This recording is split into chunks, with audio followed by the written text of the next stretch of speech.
So any points from last time's class? 15, anyone remembers anything?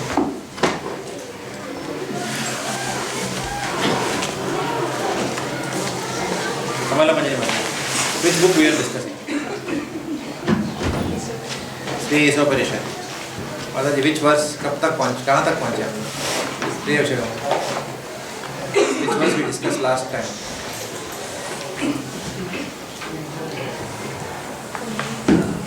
Dear Shri 15th Khatam, 16th Shuru today. Okay. So what are the points from 15? Huh? Can't remember anything. कुछ भी याद नहीं है. Correct. Hindi गाना तो याद होगा. बोलिए अभी याद आ जाएगा. Yeah. What was the verse? So what?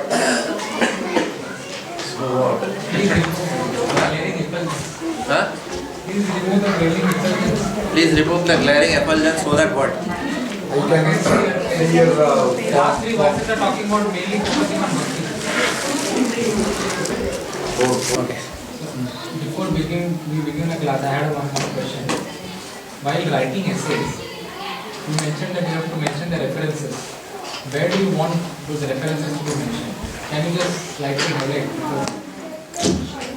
For example, recently I wrote an essay. I can only share my experience.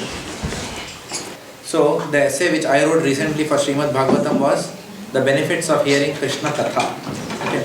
So benefits of hearing Krishna Katha. I started my essay by, I can't remember exactly, but roughly that Krishna Katha, 9 processes of Bhakti are given. Okay. The first process out of that is Shravanam. Okay. So gave the context. Okay. Then pick up certain sections from different scriptures which talk about Shravanam. For example, Bhagavatam talks about Shravanam. Anyone remembers anything from Bhagavatam? Shushusha Saddha-dhanasya Vasudeva Katharuchi. So that is one reference you can readily give, right?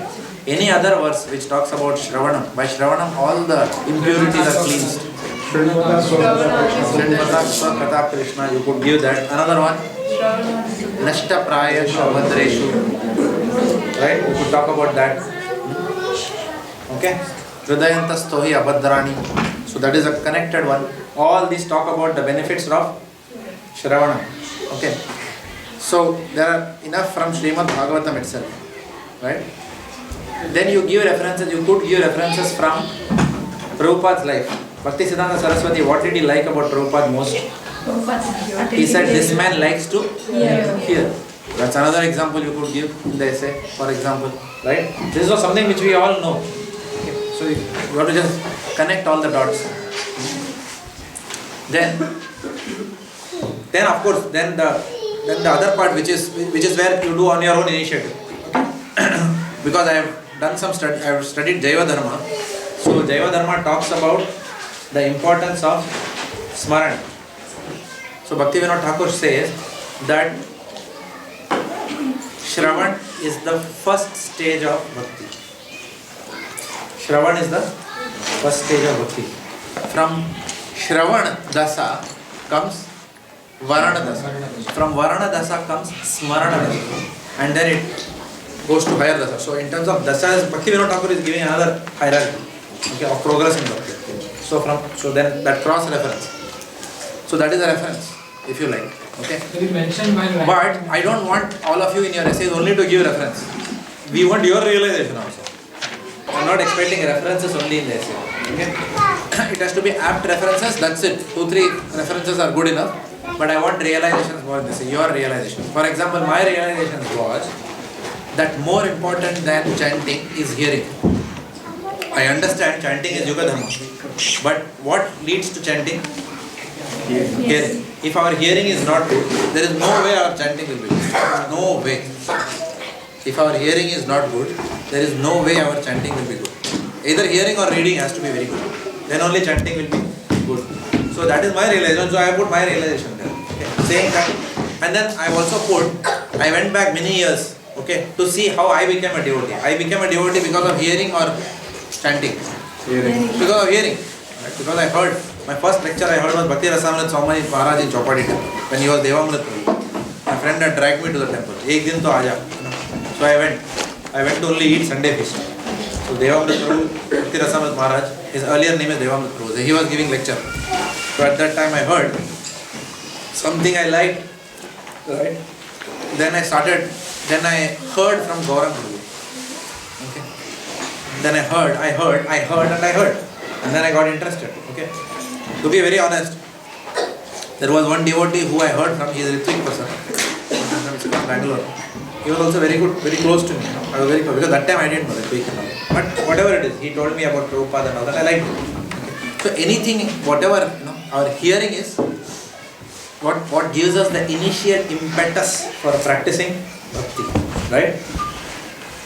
We go to the temple with some initial faith, but by hearing our faith gets, that is why that verse. What is that verse?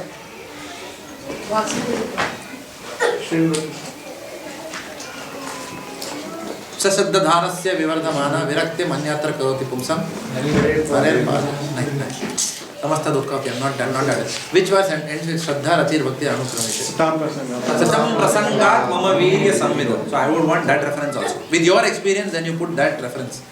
Because we also heard Satam prasangat. In the satsang, then we heard satsang ke prasang mein. In that, we heard what? Mama virya samvidam. We heard about, who is talking this verse? Krishna. Mama virya. My virya, my pastimes are being discussed. In the association of devotees. By that what comes? Shraddha Ratir Bhakti Ranukramishe. So our faith also gets solidified. So the impact of hearing on faith, Shraddha. That hearing should be done in Sadhu Sangha.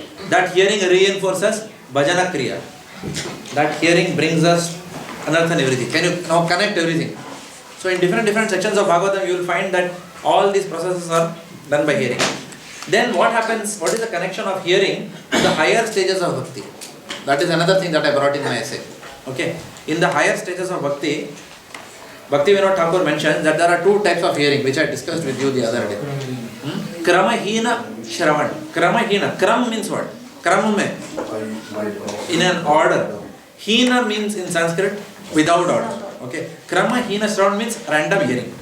So Kramahina Shravan gives us, definitely it will give us benefits, no doubt about it. It will help us become sinless. Kramahina Shravan. Random hearing of Bhagavatam, whichever side you bite it, it is tasty. So in one sense, yeah, some taste will come, and definitely as you hear Bhagavatam, then Nashtaprayashu Abhadeshu will happen. But real Rati or Raganuga will manifest only if we do planned study of Srimad Bhagavatam and planned hearing of Srimad Bhagavatam. Does it make sense? I forgot the terminology. What did I tell you the other day? Shruddha Krama. Shuddha Krama you said. Shruddha Krama, something like that. So Kramahina is good, but not the best. Best is to hear in a planned way. Okay. For example, if you are starting 10th canto, if you are studying Prabhupada's books 1, 2, 3, 4, let's say Keshav Prabhu has said, first 8 chapters are in the syllabus. Then look for lectures pertaining to the first 8 chapters. And then read Prabhupada's books, hear the lectures. That realization what you will get is phenomenal if you do like that. Okay. So obviously I am not talking about that, but in the essay then I have put my realizations over that. So this is the way. If you do Kramahina, then it doesn't give as much as if you do Shuddha Krama, like that. When you hear in a particular order, okay. When you hear in a particular order, then you understand the interlinkages of various pastimes in Krishna Katha. This pastime is related to that pastime, that is related to this pastime. Suppose we only tell you that Krishna was born in Mathura, in the cell of Devaki. Suppose you heard only that lecture. You will not understand what kind of beautiful events have preluded that incident. Does it make sense? That Devaki and what's his name? Vasudeva, where in earlier lifetime they were Sutapa and Krishna. So we will not understand that they underwent intense austerities so that Krishna can come in the womb. So we will not understand that. We will also not understand that Krishna actually is not born out of, why Krishna appeared in the womb. That Brahma went to, along with Mother Earth, in the form of a cow. Right? So you will not know the context surrounding that. When you know the context surrounding that, then it makes more sense. Does it make sense? Yeah. It's like almost, otherwise it's just like movie you're seeing in between, somewhere to here to here. Fine. You'll understand to that extent, but you'll not understand the overall picture. So therefore, if we do it in an order, then we'll understand the interlinkages. And that, Bhaktivedanta Thakur says, if you do like that, then it helps generate rati. Your real love for Krishna will manifest. One moves from Vaidhi to Raganuga.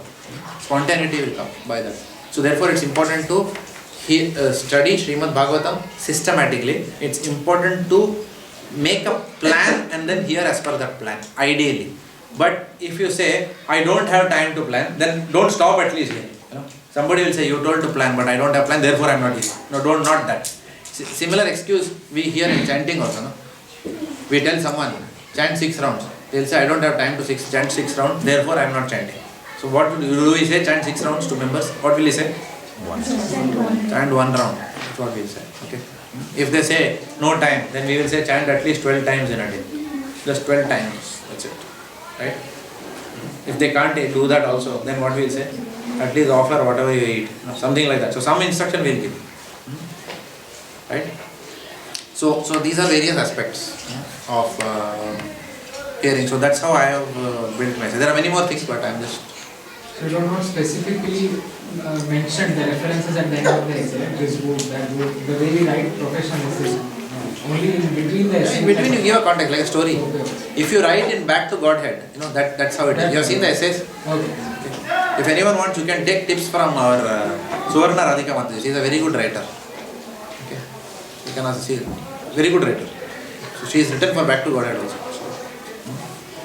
I have seen her writings also. In fact, she blogs for our website. If you know it. You go on the right hand side of our portal. Suvarna Radhika Mantri writes. She is a very good writer. Good things to pick up from her. Okay. Mantra 16.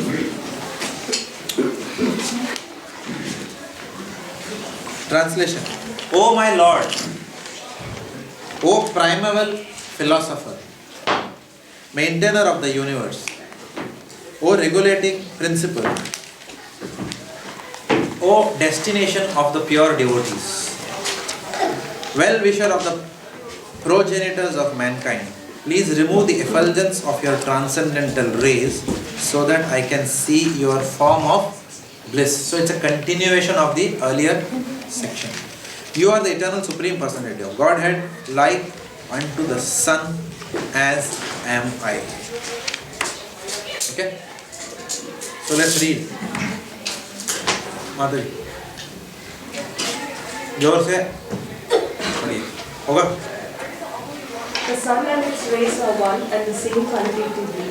Second provision. Similarly, the Lord and the living entities are one and the same in quality. Yes.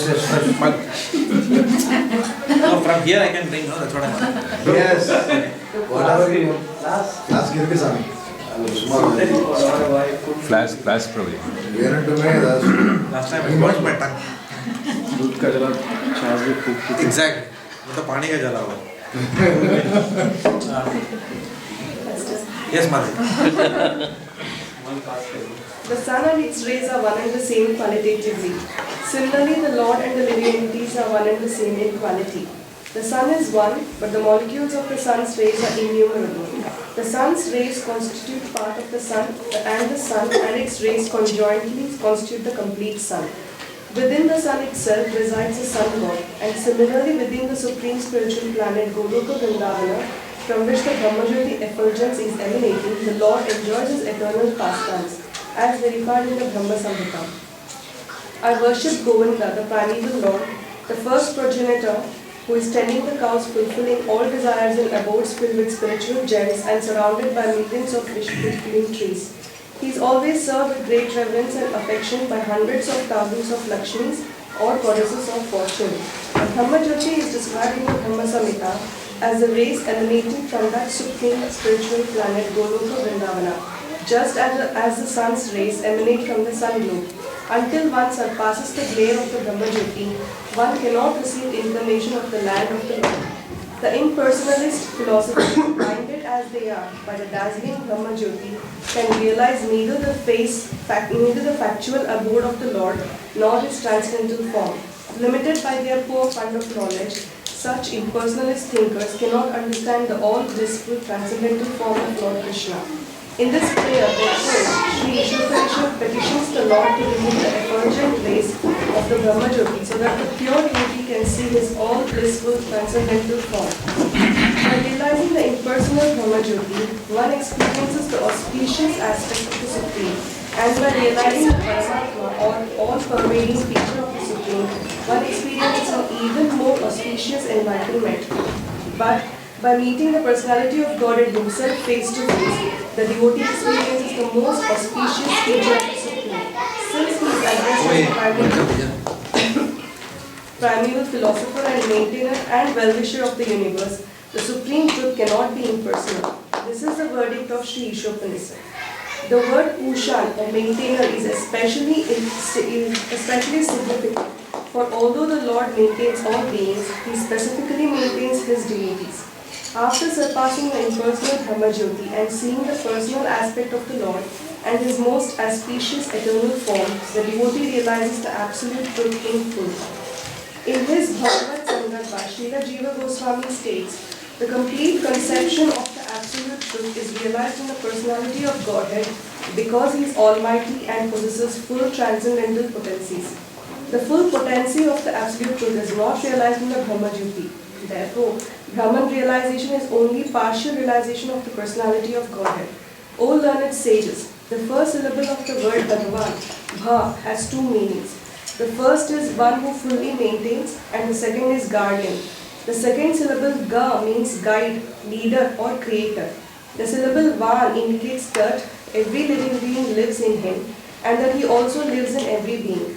In other words, the transcendental sound Bhagavan represents infinite knowledge, potency, energy, opulence, strength and influence, all without a tinge of material inadvertent. Continue. So, what are the points?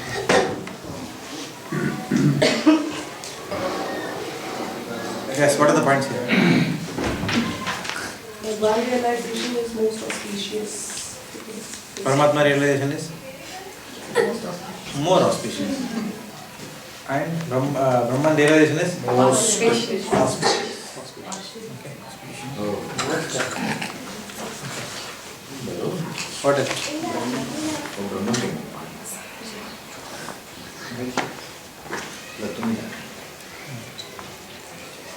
Anything else? Nothing else, huh? What is Bhagavan? We are giving a class. We are giving a class. Correct. And everyone is seeing you. Staring at you. Is this what you will say when everyone is staring at you?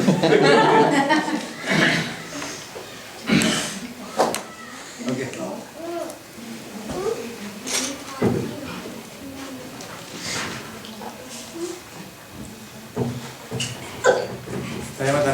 What are the points?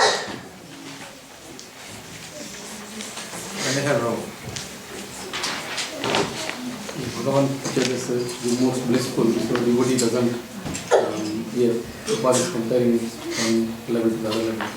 The devotee takes a full pleasure when finds the Bhagavan realization. There is a similar pleasure in the lower, there's also like when it goes to Brahma Jyoti. But those who are interested only in that, they don't take relish. But once they get the higher taste, then again it gives that's a comparison. The complete conception of absolute truth is only realized when you realize the Supreme Personality.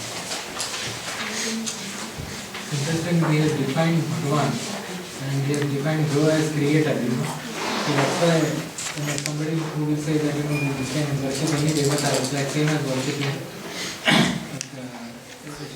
Bhagavan. It is not right because Go means creator. The Lord Krishna is the only one who is the creator. The devata is not on the position of creator. Because it says that everything is coming from him. It says in Bhagavad Gita, I think, Name Vidu Suragana, devata, rishis, everything comes from him. So, this term is very apt. to explain that devatas are not on the level of because he is the creator. Not in this outside the main theme of personalism, but at least the term Bhagwan, why only Krishna can be called as Bhagwan, not any other devata can be called as Bhagwan. So here people saying Bhagwan Ganesh. You have to sit quietly, okay? So people say ये भी भगवान है, हमारे भी ये भगवान है, so Yeah. So if you have to explain the hierarchy of living entities, how will you explain? From the lowest to the highest in God relation, how will it be? Let's just do a brainstorming. This is what actually happened when there was a conversation. Have you read Teachings of Lord Chaitanya book, the blue color book? Anyone read? No. If you studied that book, that was one of the earliest books that I happened to study. Very nice book. very intense. Huh? It's a very intense book, yes. Very technical book. But this is that. So Lord Chaitanya is teaching to Ramanand Rai. Right? In the teaching also, he is asking Ramanand Rai to explain to him. It's the other way. Saying, who is the greatest devotee? Can you tell me? So that samvad is very good conversation they are having. So at the lowest level is what? Aquatics. The aquatics. Why do you say lowest level? Just because they are under the water? Consciousness. Because of the consciousness. The consciousness just doesn't go beyond opening your mouth to breathe. Like that, you see the fishes breathing in that aquarium. Like that. That's all they are doing. Nothing else. Going from here to you put them in a fish tank, they are happy throughout their lives. Recently, I was watching one documentary on death row. Don't ask me why I was watching that. Because I was writing this essay. What is that essay? The importance of hearing Krishna Katha. So I was always intrigued by the fact that how Maharaj Parikshit, he was only given 7 days to live. So I was checking on the Google, if people has only 7 days to live, what do they do in this world? All those people who know they are going to die, what are they doing today? Okay. Then I thought that who is the best person? Because most people don't know they are going to die. So everyone is blissful, but are there people who know they are going to die? Yes, you can say there are cancer patients and this patient and that patient. But again, everyone has a hope that they are not going to die. Even if doctors tell them you have only 3 months, they still think that somehow, they don't know the exact day in which they are going to die. Parikshit Maharaj knew the exact date and time. So I was thinking, who are these people in this world who will know the exact date and time when they are going to die? So then, something told me people on death row. Because they have been told, you will be executed by the electric chair or lethal injection or gaseous chamber or hanging or whatever method they follow on so-and-so date and time. Just imagine, you know the date, you know the time when you are going to die. Okay, and all clemency has been rejected. There is a particular process they follow. So I was seeing that. So one of the guys was giving interview. This fellow is a serial murderer. Okay, he has murdered even inside prison. Okay, what to speak of outside prison. Okay. So I saw his cell. His cell is such a small, what is that called, an anda cell? Where that, what is that? Who is that fellow? Chhatrapati Shivaji terminus. What is his name? Forgot. Ajmal Kasab. Yeah, they put in what is called as an anda cell. Okay, so this fellow was also in, all these criminals, they are kept, the death row is completely, they are kept separate from the other prisoners. Okay, they come out only for some time out and whatever. But they are kept in, and whenever they have to even come out, they are handcuffed first and then they are brought out. Otherwise, even when you send them inside the jail, you can't release the handcuff and then ask them to go inside their cells. They have to go inside the cells with their handcuffs, and then there is a small slit where they have to keep their hands like this, and then the police will just open that, remove the handcuff before he grabs, because they can kill even that time. They can do anything, They can just grab and twist the arm and say, now you open the door for me, So very violent place. So they are kept in that small cell, okay. And the interview, he was saying that instead of reformation, we get further mad inside this place. They can't operate. A human being with higher consciousness cannot operate in such a small space. Okay, they go mad. Just imagine, no? You know, even for us, a ghar bahut chota hai, we say after some time. You know, even if there is 2 bedroom we have, still we start thinking it is a very small place. Oh, it's very small. I want to buy a bigger house. So I want to move to some western suburb, eastern suburb, something will go on, right? But this fellow is staying in the small cell. Okay, food is given to him. He has to do everything, and he's just staring at blank walls throughout the day. Just imagine there's nothing, and then there's one toilet there, there's one commode over there in one corner. That's all, and then there is one bed there itself next to the commode. That's their life, and you live like that. For how many years? I found out. How many years does a person on death row spend like that? Minimum 15 years. Because 15 years they try to live by appealing to the high court, this court, that court, and by the time finally the highest court also rejects their appeal. Now the only person who can change is the governor. So when they are actually sitting in the execution chamber, then the governor there's a phone always in the execution chamber. If that phone rings, they can get claimed. So even at the last point of death, before they give the injection, they just wait for a second. Is the phone ringing from the governor? If not, then the fellow, the jail warden, he removes his specs like this. That means you stay on the voltage, 2000 volts going through your body. It's like that.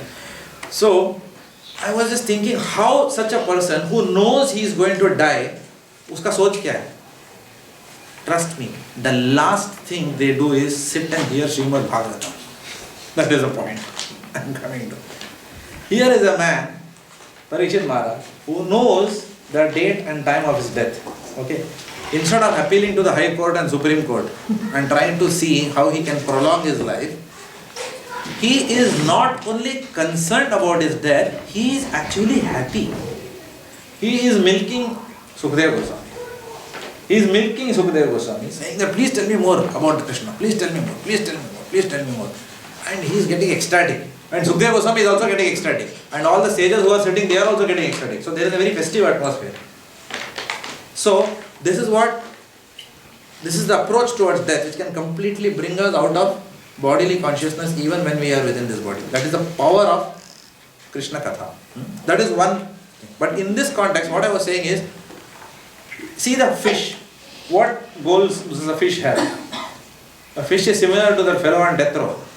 All the fish gets is food, which even the death row patient is getting thrown. And it is put in a small fish tank. It is going from this side to that side, and then it is getting its nose hit on the glass. Again it turns its direction. Again it goes on the other side. Its nose again hits the other glass. Again it changes, comes.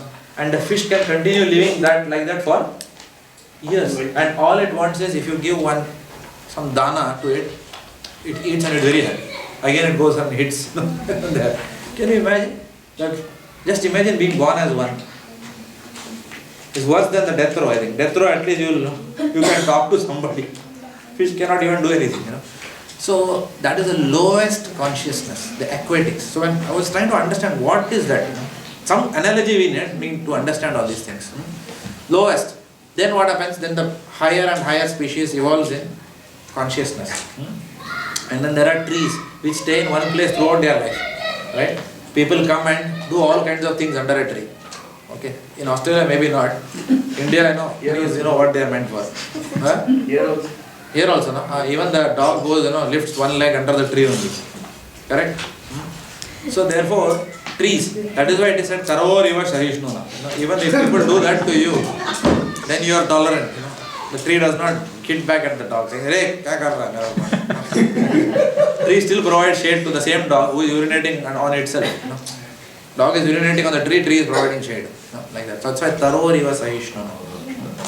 So, of course, that's an example given, but doesn't mean we have to become trees. So tree consciousness. So all these Jeev-Dantu, they have no idea of the goal of life. They don't have discrimination between what is right and what is wrong. They cannot practice Krishna consciousness in that particular life of theirs. They have no hope. Of course, they may have some hope if you take water washed, which water that washes the feet of Gaur Nita in the morning. And if I remember, I continuously throw it on the plant when I come out of Mangalarati. The plant every day it is drinking the water which has washed the Lord. So obviously that soul will get a very high birth. Okay. Of course, it has already got a high birth because it is inside the temple. Okay. So no dog is going to come and do anything to that. So it's already protected just because it is in a temple. So it's a very, and then it is being fed with Krishna's prasadam, remnants, like that. So, but these entities don't have any consciousness. They don't have the, don't have the intelligence. They have the consciousness, but they don't have intelligence to discriminate. Then comes the human species of life. In human species of life, there are how many? 400,000, right? Human species of life. The lowest is the cannibals, who jump like this, around a fire. Correct? Their only life is what?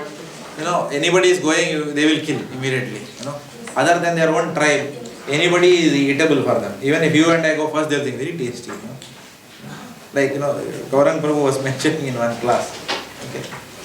How they will think when some personality goes there.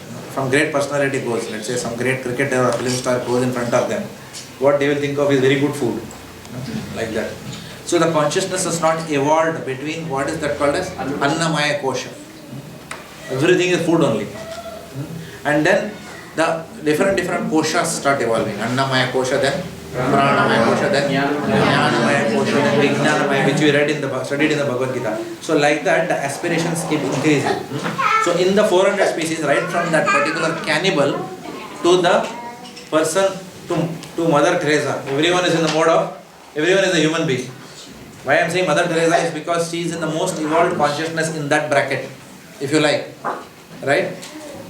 A human being who is absolutely on the compassionate platform, who doesn't want to harm anyone, who wants to do good to everyone, from the lowest level where they don't know even what they are doing, but they are just human beings, that's all.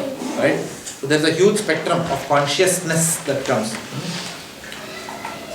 And then amongst those people who have evolved, then there are people who are not only interested in, who have evolved from the mode of ignorance to the mode of passion to the mode of goodness. Okay, mode of ignorance is the cannibal. Mode of passion is what?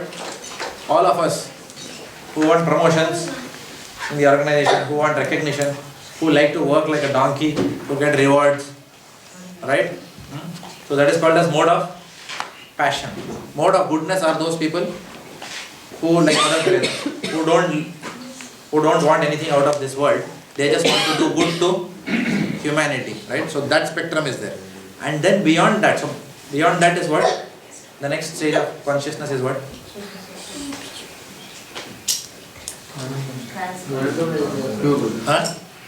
Beyond that are the people who are the Sankhya Yogis. Right? Who want to understand what is the goal of life. Why am I entrapped in this material world? In fact, even in the mode of goodness people, there are different types of modes of goodness. One mode of goodness who does good activities so that they can come back in this material world, in this particular earth. Their goal itself is that next lifetime maybe I may be born in the family of the Ambanis. Okay. But someone who is more evolved will say, no, why should I be born in the family of Ambanis? I want to be born as the son of Kubera. There is no comparison between the wealth of the richest person in this world to the wealth of Kubera. So, usme bhi soch mein bhi alag hai. Somebody says, why this? Why don't I be born there? Correct? Why cannot I have Urvashi over there all the time? Why only, the film stars, Bollywood stars? No. So, material mein bhi taste hai. Like that. And then there is Sankhya Yogis, who say at the end of the day, whether it is Urvashi or whether it is whoever, take it easy policy. Right? Which means what? Don't let it affect. Because at the end of the day, what happens? Everything is a bag of matter. Pus, blood, urine, stool, packed like Pushpak. Okay? Pushpak movie. You have seen that? नहीं देखा है आपने? Pushpak silent movie नहीं देखा? Headache था उस दिन. Movie headache. Okay. So you can see, you can check offline what is that analogy I am giving. So everything is packed very nicely, but inside is what? Stool. Like that. Okay, so this realization comes to the Sankhya yogis. They say that at the end of the day, boss, yes, take all this matter, everything, but ultimately everything is matter, right? They come to that conclusion. Then comes the Jnana yogis. Then they say, fine, everything is matter and something is not matter. But then obviously, there is something beyond. Not matter is fine, but not matter, there is spirit that is there. So then they look at who they are. So aham brahmasmi. They come to that realization that I am spirit, I am not that matter. Okay? And then they start inquiring into the goal of life. And then they say that my goal of life is that I must realize that I am a spirit in the entire cosmos. So that then they have the philosophy Ghatakash, Patakash. Okay? Which means after I leave this body, I will just merge into the infinite absolute. That is a higher consciousness, which is true, okay, in one sense, but it's only a partial realization. Higher than them are the people who focus on, who say, Hiranyamayana Patrena. Beyond this veil, Lord, there is a form. Okay, but the Lord will not reveal that form. He will reveal that form only by devotional service. But what if you want to see that form and you don't want to do devotional service? Then what happens?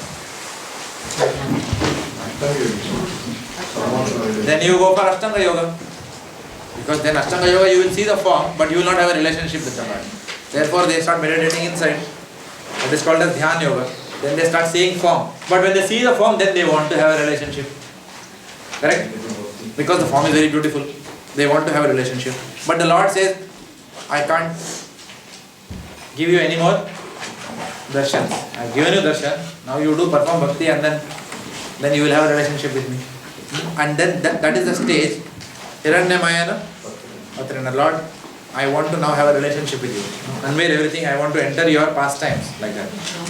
Now in that is Bhagavan realization. In Bhagavan realization, what are the hierarchies? At the highest level, there are two categories. One are those who cannot forget the Godhood of God. Higher than that are those people who don't have the forget the Godhood of God. Correct? Yes or no? Yes. So those who cannot forget the Godhood of God are predominantly in Dasya. Correct? Pure Dasya Ras, which is Vaikuntha Bhav. And then higher than that is what? Goloka. Over in Goloka also there are so many rasas. There is predominantly 5 rasas in Goloka also. Starting with Shantaras. Shantaras means what? The grass of Goloka, the tree of Goloka. Shantaras, who are observing the pastimes and that they are enjoying it. Okay? Then there is Dasya Ras, where there is servitude, okay, mixed with love. Not servitude only with awe and reverence. That is the speciality of Goloka. And then higher than that is what? Sakya Ras. And then higher than that is Vatsalya Ras. In Vatsalya Ras, there are 2 categories. The Vatsalya Ras of Devaki and Vasudev, and the Vatsalya Ras of Yashoda and Nanda Maharaj. Correct? What is the difference between both? Which is higher? Nanda and Yashoda. So Prabhupada writes in the 10th canto that Devaki and Vasudev,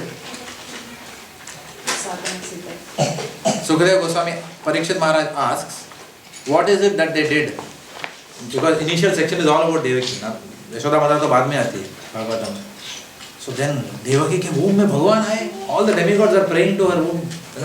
So what big activity has Devaki done? What a fortunate lady to have Lord Krishna take birth in her womb. Sukadeva Goswami is being asked by Parikshit Maharaj. Then Parikshit Maharaj is saying, because in their earlier lifetime, what did they do? They did lot of tapasya, austerities. Okay? Lots of austerities they did. In fact, one full purport, one verse is about the austerities of Devaki, as of Prishni and Sutapa, who are none other than, later they became as Devaki and Vasudeva. But they had to do lots of austerities to get Krishna. Okay, so people who do lot of austerities to get Krishna are called as what? Sadhana Siddhas. Okay, and then the whole section gives. And then now, Yashoda mother, did she do any austerities to have Krishna in the womb or no? Nanda Maharaj, was he expecting Krishna to come there? No. He was automatically brought by Vasudeva, he was exchanged. Yashoda mother was sleeping nicely after delivering who? Yogamaya. He was sleeping. Yogamaya was exchanged and Krishna was given to her. Right? So Krishna almost came on a platter to Yashoda. Now who is more fortunate? So she did not even have to do any austerities. So therefore Sukadeva Goswami, Parikshit Maharaj is asking, and what about this lady? Okay, then who are they? So then Prabhupada explains that this is because Yashoda and Nanda Maharaj are Nitya Siddhas. They are not Sadhana Siddhas. Okay? Nitya Siddha is who? And Prabhupada writes, Nitya Siddhas and Sadhana Siddhas. Nitya Siddhas are who? They are direct expansions of Krishna. Okay? I did not know this till I studied 10th canto. That Yashoda and Nanda Maharaj are expansions of Krishna himself. Okay? Krishna only expands as Nitya Siddha devotees. Otherwise, all of us are Tatashta. We can always fall down. But when Krishna directly expands, there is no question of fall down. Nitya Siddhas. For the purpose of rasa. He expands as Radharani also. To relish all these pastimes. Yes. Is Prabhupada Nitya Siddha?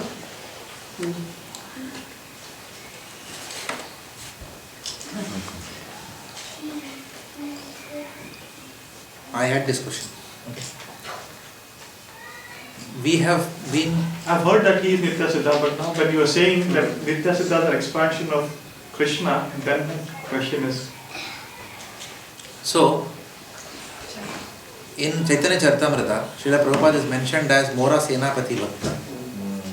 Okay, which means he is an eternal associate of Lord Krishna in the... or Lord Chaitanya Mahaprabhu. Right?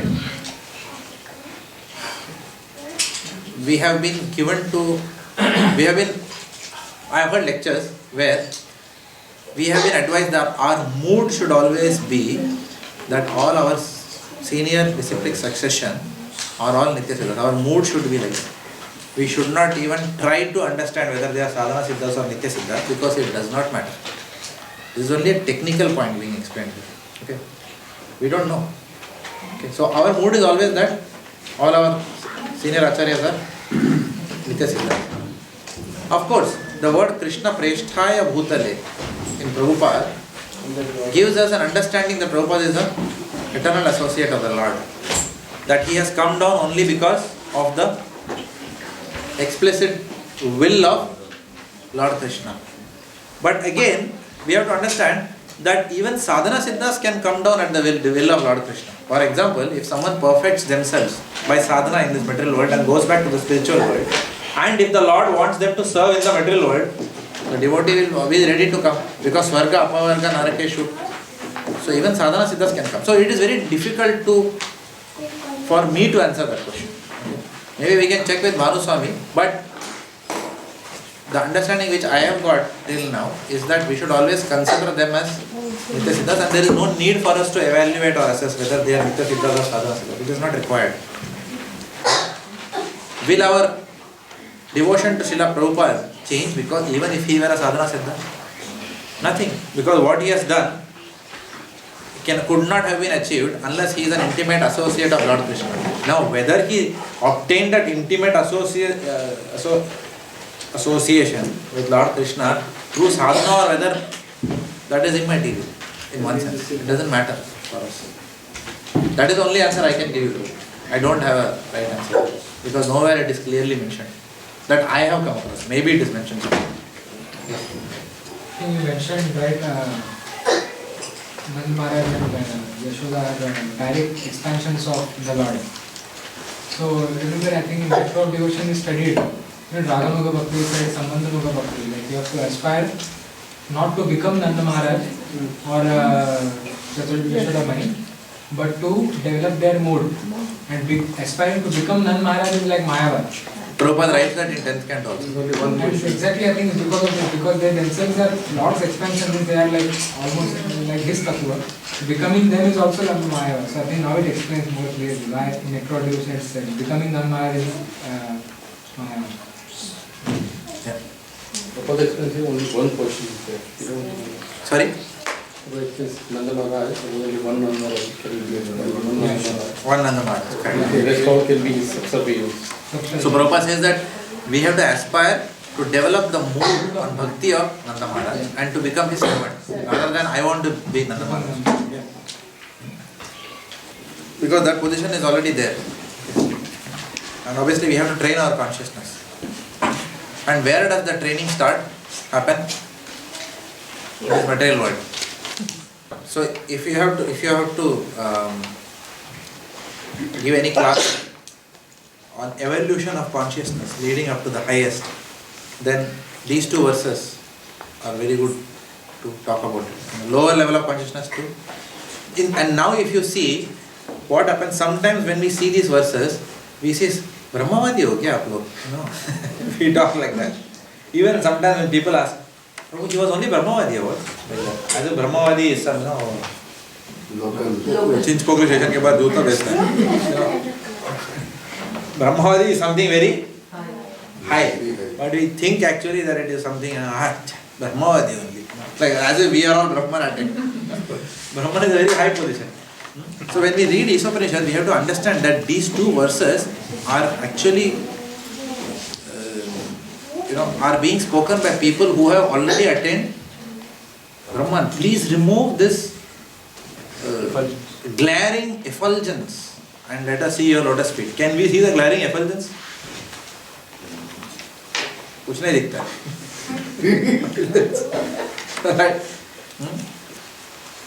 Because we are Vaishnavas. So we have to understand that these verses are actually very high level verses. Sometimes we should not think low of these verses, neither we should put Brahman down. If you only see from the platform of Bhagavan, Brahman is 2 levels down. But if you see from the platform of fish, where is Brahman? Prabhu, can you also explain the last 2 lines of the translation? I don't understand. What is it? The syllable 1 indicates that every living being lives in him and that he also lives in every living. In other words, the transcendental sound Bhagavan represents infinite knowledge, potency, energy, opulence. Sorry, it's from you are the eternal all Supreme. without a tinge of material inability. Yeah. No, the translation. You are the eternal Supreme Personality of Godhead, like unto the Son, as I am. As I am. You are the eternal Supreme Personality of Godhead, like unto the Son as I am. As I am unto the Son, like that you are the Supreme Personality of Godhead. You are the eternal Supreme Personality of Godhead, like unto the Son as am I. Yeah. So it says that even to the Son, you are the Supreme Personality of Godhead. As much as to me, you are the Supreme Personality of Godhead. Because that is bringing in the mood of that verse. That sun itself is subordinate to you. And Prabhupada is saying sunlight is also subordinate to you. Brahman is, sunlight. Brahman is subordinate. It's not an analogy, it's an analogy. Prabhupada is giving that in the purport.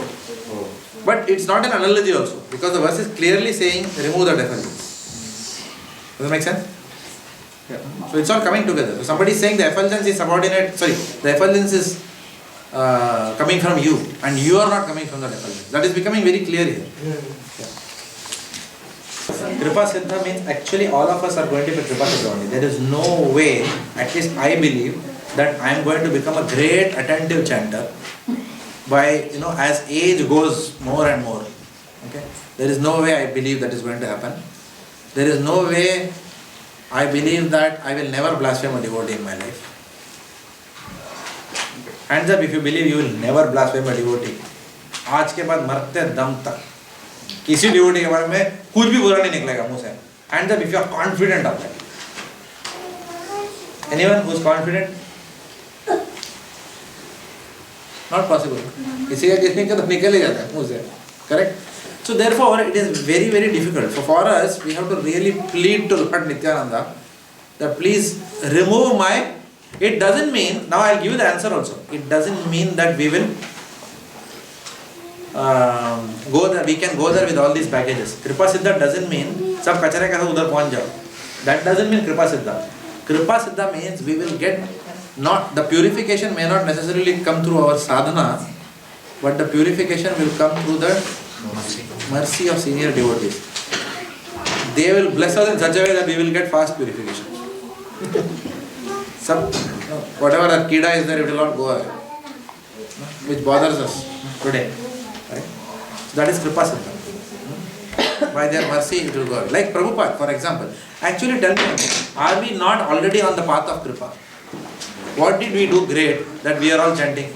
In fact, if you read 3rd canto of Srimad Bhagavatam, what is that verse where it says, these devotees are glorious, they must have completed all the sections of the Vedas.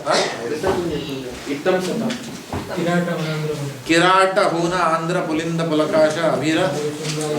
But in that verse it says, no, not that verse. Ittam Satam. Sagam Vijaru Kritapunya Punya. Tons of pipes. No.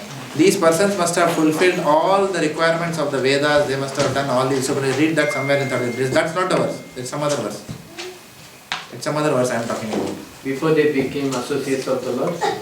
No, I think Kapila Muni, Devahuti is telling his her son, Kapila Muni, that how glorious are these devotees who are chanting your names.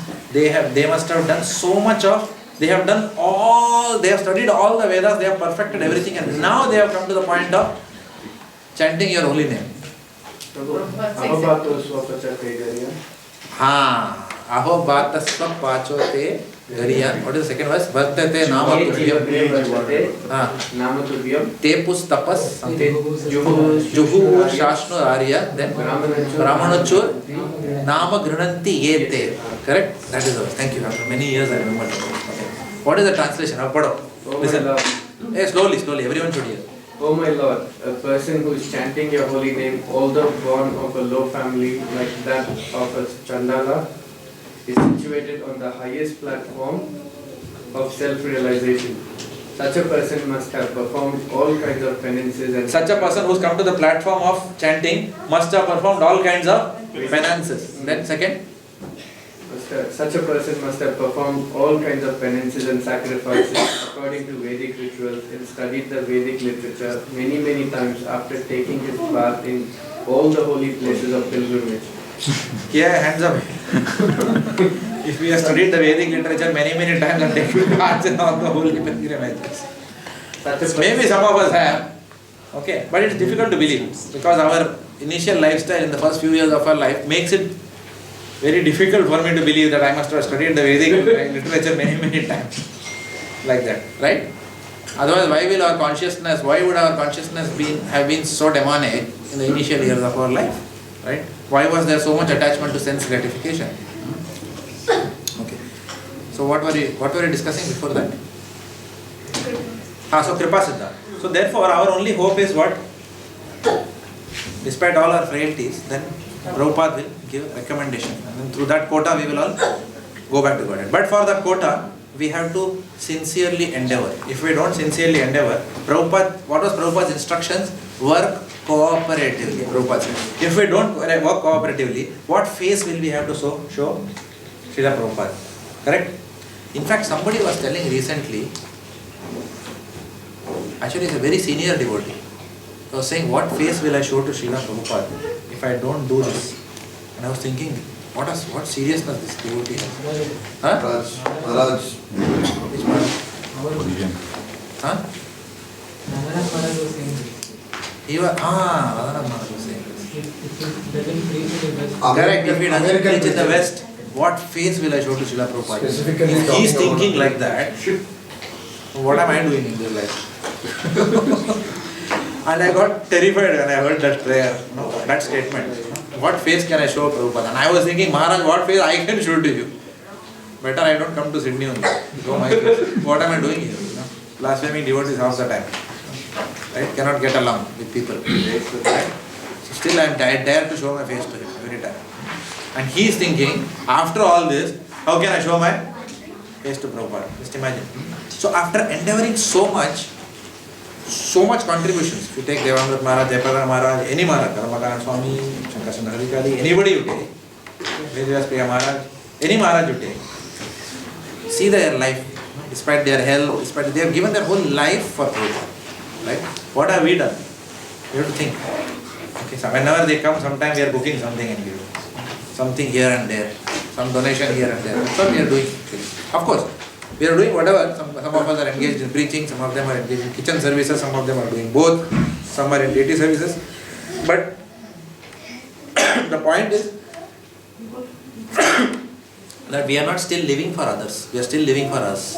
Whatever we are doing, we are always saying, give me your blessings, Prabhu, so that I go back to Godhead, Prabhu. We are always looking at us, but they are living for others. That is the difference. Okay? Jayaprakash Maharaj wants, he can sit in Mayapur, he will, he is already, Prabhupada said, he is already an associate of Mahaprabhu. Right? He doesn't have to come all the way despite his ill health, go play country to country with this health. Why? Because he wants to fulfill Prabhupada's instruction. Prabhupada told him, make so many disciples. And he is fulfilling that till the last breath he wants to do that. Not 1 minute he wants to waste. Just imagine.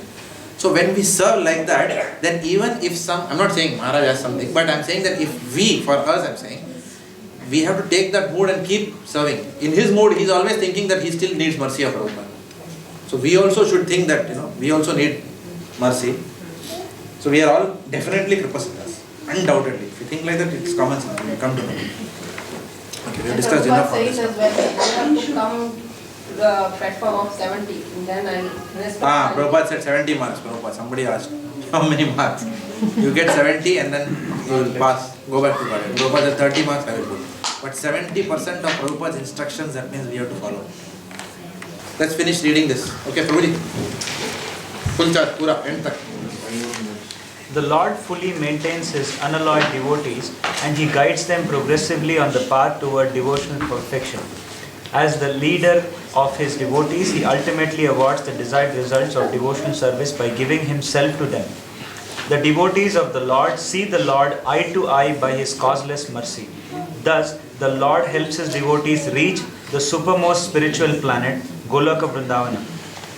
Being the Creator, He can bestow all necessary qualification upon His devotees so that they can ultimately reach Him. The Lord is the cause of all causes. In other words, since there is nothing that caused Him, He is the original cause. Consequently, He enjoys His own self by manifesting His own internal potency. The external potency is not exactly manifested by Him, for He expands Himself as the Purushas, and it is in these forms that He maintains the features of the material manifestation. By such expansions, He creates, maintains and annihilates the cosmic manifestation. The living entities are also differentiated expansions of the Lord's self. This is answering your question to some extent. And because some of them desire to be lords and imitate the Supreme Lord, He allows them to enter into the cosmic creation with the option to fully utilize their propensity to lord it over nature.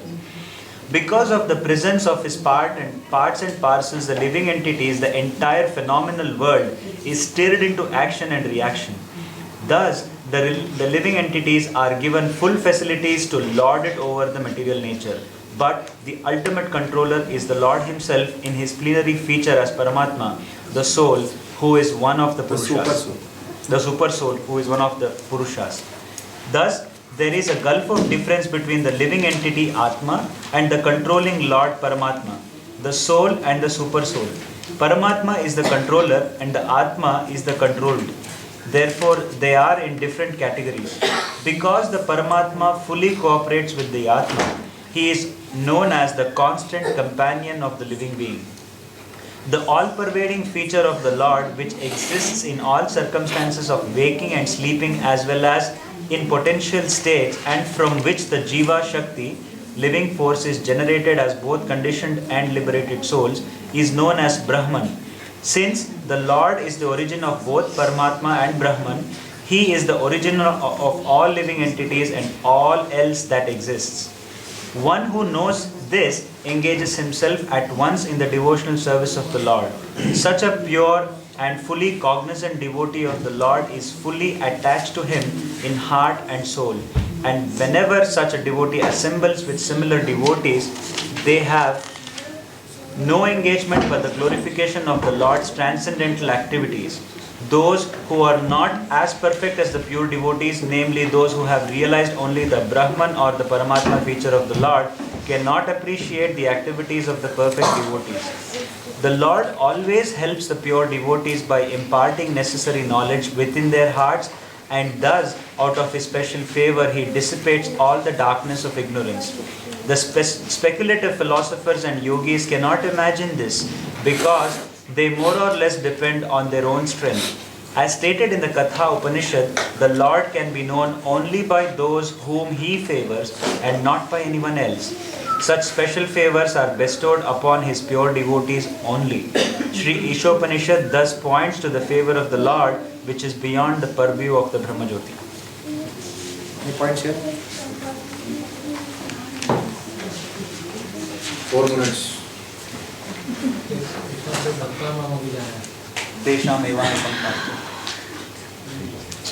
So if we endeavor sincerely, then the Lord will give us mercy. Without endeavor, there is no mercy. Even in the Damodar Leela, which we are recently studying, which was recently finished in the Bhaktivedanta. So always the fingers are too short, 2 fingers short, the rope. So without, so endeavor and mercy. That is how we will all go back to Godhead. So we need sadhana, plus we need kripa. So in one sense we are sadhana, kripa, siddha. Like that. Without sadhana we cannot get kripa.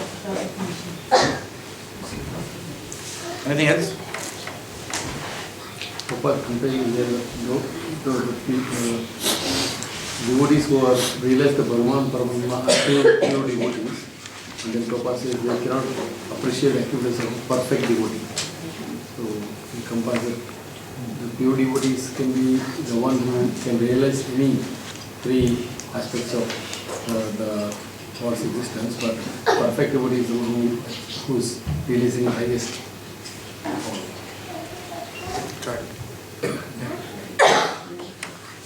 Prabhupada ki